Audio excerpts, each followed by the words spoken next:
My name is Justin Luke Riley. I'm a young person in long-term recovery, and for me that means that I'm an asset to my community. I'm a better husband and a better son. That also means that I haven't used drugs and alcohol since 2007. In the beginning of my alcohol and drug use, alcohol did for me what I couldn't do for myself. I felt better about myself. I could talk in front of people. I could go to school and be okay.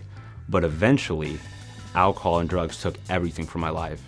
My happiness, my family, the few friends that I had to my name, it just took everything from me. Before I found recovery, I could have been in a room full of people and felt alone and scared and hopeless. I didn't like the way I looked. I didn't like the way I sounded. I just didn't like who I was. When I was 19 years old, I attended my 7th treatment program.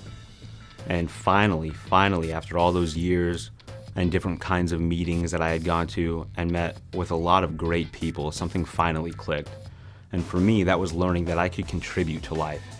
That even in my circumstance, I had something that I could give to someone else. I heard a message that I had never heard before. I heard people use words like helping out God's kids. And I had just never heard that before. The best way that I've ever heard faith explained is that faith is like film and it develops best in the dark.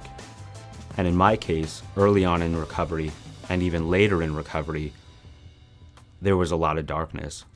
Leaders that had helped me even get to where I was at that point in time, they had passed away, committed suicide, or they themselves had overdosed or even gone back to prison in some cases. When I was able to resolutely make a decision that I was no longer going to live with alcohol and drugs in my life, regardless of circumstance, my life started to change.